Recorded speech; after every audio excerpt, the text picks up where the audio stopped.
Hi everyone and welcome to my channel. This is the second part of the series about who is the strongest member of the Akatsuki. In the first part we covered places from 15 to 10, so in this video we will continue the ranking and start from the 10th place. If you haven't watched the first part yet, make sure to check it out. I hope you enjoy the video. Let's continue. 10th. Sasori. I think many people have mixed opinions about Sasori's strength, mainly because of his final fight against Sakura and Lady Chiyo, but the story clearly implied that he intentionally let himself loose, because he wanted to. I believe he could have easily killed both Sakura and Chiyo. He likely still had hidden tricks we never saw. He is the strongest puppet master in history, a shinobi who even turned his own body into a puppet. Sasori became famous for capturing powerful shinobi like the third Kazekage and turning them into puppets while preserving their unique abilities. At any moment, he could summon any of his puppets and control them without even attacking directly himself. He also possessed countless deadly poisons, among the most dangerous in the world.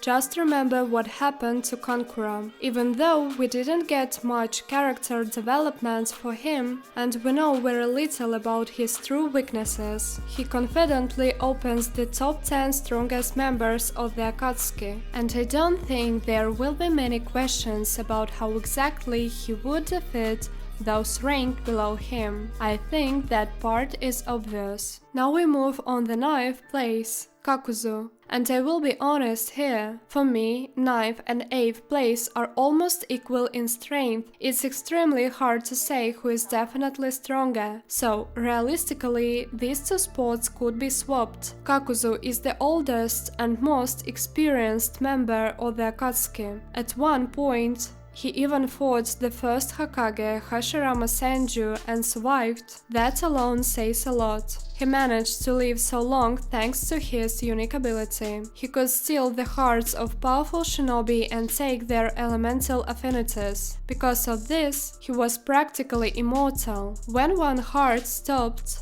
whether from age or fatal damage, he simply replaced it. Having multiple hearts gave him multiple lives and access to all 5 basic chakra natures. We clearly saw this during his fight against Kakashi Hatake. He was a literal monster. Kakuzu could even separate his hearts from his body, allowing them to move independently as masked creatures before returning to him. He was physically powerful and extremely strong in ninjutsu, mastering every element at a high level. His life philosophy revolved around money. He was calm, calculated, and rational. It's hard to even name his weaknesses. After watching his fight against Kakashi, it almost feels like he didn't have any. In my opinion, he defeats everyone ranked below him without much difficulty, except maybe Sasori. That fight would be harder, but I still think Kakuzu would win thanks to his overwhelming ninjutsu arsenal, multiple lives, intelligence, and battle experience. 8th place, Deidara. In contrast, Deidara was one of the youngest Akatsuki members, excluding Team Sasuke. He possessed a unique explosion release ability. Simply put, he had special mouths on his hands and chest that allowed him to mold explosive clay into bombs. That was his greatest weapon. These bombs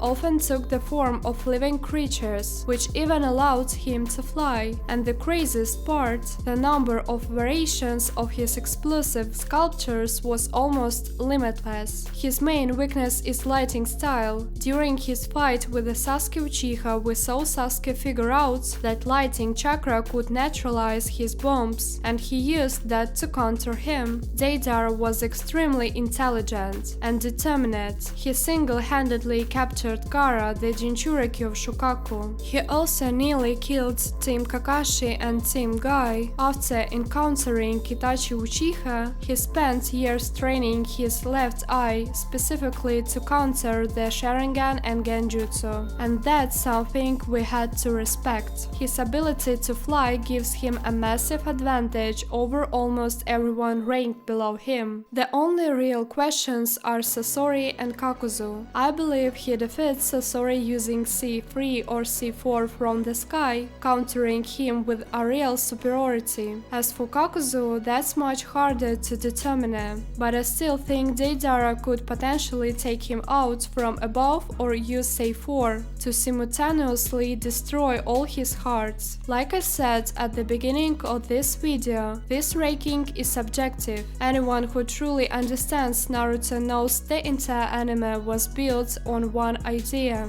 a weaker shinobi, through intelligence, willpower, and effort can defeat someone stronger. In battle, anything can happen. Now we move on a 7th place, Kisame Hoshigaki. Kisame was the Akatsuki member with the largest amount of chakra. He had so much chakra that he was called the tailed beast without a tail. And when he mastered one of the legendary 7 swords of the mist, Samehada, he became an absolute monster. Let's start with the Samehada. This sword is a living creature that can change its size and shape, and most importantly, it can absorb chakra. Because of this, Kisame was an extremely difficult opponent for any Jinchuriki. We saw that clearly in his fight against Killer Bee. Kisame himself had many powerful water-style techniques. I especially want to mention his final attack against Mighty Guy, the massive water shark that absorbs any incoming technique and grows stronger. He also had insane regeneration. His wounds healed very quickly. He was intelligent and cold-blooded, which made him one of the strongest Akatsuki members. Thanks to his regeneration and chakra absorption, I believe he defeats everyone ranked below him. He would physically overpower Sasori. He would defeat Deidara by creating a giant water prison like he did against Killer Bee, a space where Deidara wouldn't be able to fly. As for Kakuzu, Kisame could likely trap him the same way and use his shark technique to absorb his attacks underwater until Kakuzu runs out of stamina. Overall, he is extremely strong. Next is 6th place, Orochimaru. To clarify, we're talking about Orochimaru during his time in the Akatsuki, not before and not after. At that time, he had not yet fully mastered Edo Tensei. According to canon, he began using it after betraying the Akatsuki, and even then, his early versions were imperfect. Even without Edo Tensei, Orochimaru was incredibly powerful.